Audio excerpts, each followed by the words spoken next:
Hello and welcome to Battle of the Beast All Generation, episode number 110, Big 110. I'm Adam, and today we got two more beasts fighting out for a spot in round 3, sorry. So, both of these beasts won their matchups in Series 1 quite easily. I wouldn't say they actually struggled with their battle. I think with their opponents, I think the second beast struggled with their battle more than the first beast, but hey ho. But anyway, let's introduce them. So, representing Series 7, The Lost World, the series that seems to have very consistently good beasts. Seriously, like, one's dead and two of them already through, was the two more are yet to fight. So, they're doing great. We have the killer of Nanook the Snow Monster back in round 1, and the runner-up of the Old Generation tournament. We have Krestor the Crushing Terror versus the killer of Tusk the Mighty Mammoth back in round 1. Representing Series 12, The Darkest Hour, the last beast standing of that series, we have Mirka the Ice Horse. So Krestor versus Mirka, interesting conversation. Both beasts which I quite like. I do have a clear favourite over these two though, for sentimental reasons, but let's get into the stats. I do not have the Bible in front of me. I forgot to get those pages up. I was a bit distracted taking care of something else. It's not important what I was taking care of, but there we are. Krestor the Crushing Terror. This beast has the neck of a serpent coated in green scales with powerful legs and webbed claws that propel him through the water. Krestor's red eyes can search out prey in the gloomiest depths. The beast's snaking coils can squeeze the life out of his victims. His other deadly weapons are the jagged spines along his back. They can shoot acid strong enough to melt flesh and bone. The fact is, Krestor's thick scales were too tough for Alina's arrows. Age 313, power 240, magic level 167, fright factor 83, size 373. Special facts are natural weaponry, webbed feet, underwater breathing, acid manipulation, enhanced durability, constriction, and limited camouflage. The weaknesses is land movement limit. Now, need to go on to Mirka. Find the M. There we are. This dreadful beast is terrifying enough with his clawed hooves and sharp blue teeth, but even staying well back won't keep you safe. The ice horse's long tail is capable of shooting a hail of sharp shards with every whip and lash.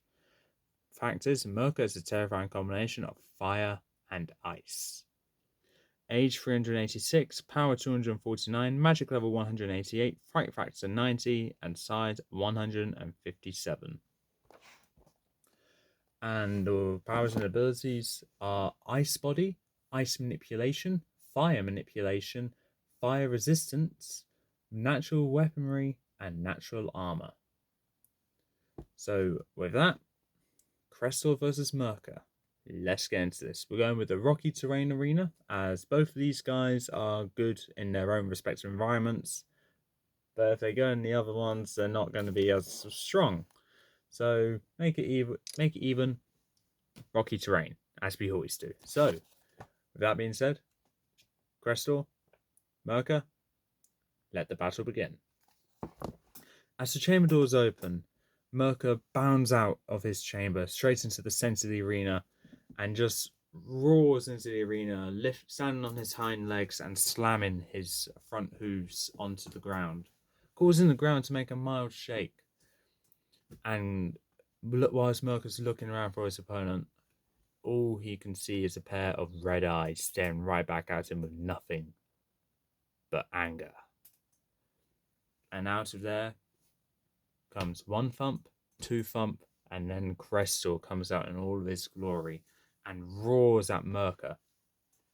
Mirka takes a step back, swings his tail towards Krestor, and causing a rain of hail of sharp icicles to come towards Krestor. Krestor roars and bends forward to let the ice hit his scales, where they just seemingly bounce off, almost like they did nothing to him. And Krestor then shoots out a bunch of acid, causing a rain of acid to go everywhere. The acid that hits Mirka seems to dissolve into him, causing little indents to appear along Mirka.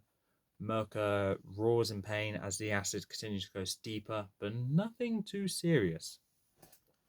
Whilst Mirka is writhing around from the pain, Krestor makes his way up towards Mirka, and with his large webbed claw, slams Mirka to the side, knocking him aside. Mirka's able to get back up, charge towards Krestor, bowing down his head, ready to stab him with his sharp horn. Krestor's not having any of it. He lifts up his head and brings it right down on top of Mirka's back, slamming his hind legs into the ground, knocking him backwards, right over Krestor's own head. And Krestor, whilst Mirka was midway above Krestor's head, Krestor lifts his head up and knocks Mirka back into the wall of the arena, where he makes his way down to the ground, or winded by what seemed like almost a kind of play for Krestor. Krestor makes his way up to Mirka as Mirka is able to regain himself, and he's greeted by another webbed claw pushing Mirka right into the wall of the arena.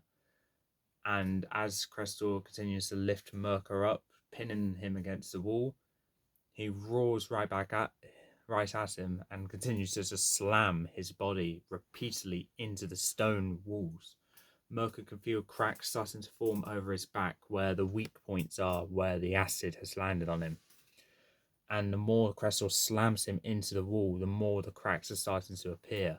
Krestor sees this, and instead of continuing, he slams Mirka down onto the ground and decides he's going to end him quickly and humanely. He lets out acid from the back of his spines to cause rain to start pouring down on top of Mirka, starts dissolving Mirka away to become even more weaker than he actually is. And Krestor roars in a kind of communication to Mirka saying, "Beg for sympathy, I dare you." Mirka roars back saying, you won't hear any words of mercy from me, not even on my deathbed." Krestor responds back saying, "Wise choice of words, because this is your deathbed." He brings up his head and slams it right down on Mirka's body, shattering Mirka's body immediately. The fire from Mirka's nostrils just dissipates, and the glint of life in his eye fades from existence. Krestor roars in success, beating the beast, which some people would say was a good opponent for him. But really, it was just a game for him. So, with that, Krestor's won, Mirka's lost. If you think Mirka should have won, please leave in the comments below why you think that. However, my word is final, and Krestor is moving on to the next round. So, being honest when I say, I really couldn't see a way in which Mirka was going to win, because, well, Mirka's made of ice, and Krestor literally has a battering ram as a weapon, which is his head. Like, I couldn't see Mirka not winning. Yeah, I couldn't see Mirka losing. Sorry, I couldn't see Mirka losing. If I'm being honest, hold on, I just need to check something. Yeah, fair enough, alright. So, okay. So, Mirka and Krestor have never fought each other before, but Krestor did fight an opponent that was similar to Mirka, which was Serpio. And it ended the same way. Krestor was merciless on him, made his ice weak by using the acid, and then shattered him with his head. Honestly, if you were expecting something different to happen this time, no, this guy's the runner-up.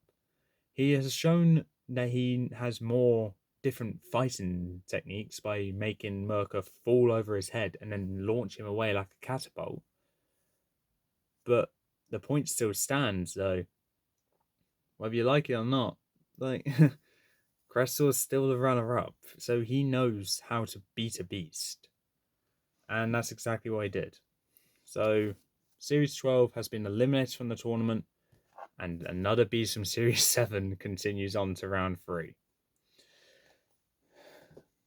Considering Series 7 is my favourite series, I think some people might start accusing me of rigging the tournament, making Series 7 beasts always win. But there are 2 more Series 7 beasts left to participate in round 2. And honestly, I can't tell if both of them are going to make it. I think maybe one might make it, but I'm not sure. But with that's all for this time. If you like what you saw, if you like, leave a comment, don't forget to subscribe, press the notification bell down the corner below. Join me in the next 6 battles of round 2, and then we'll finally go on to round 3. Until then, peace out.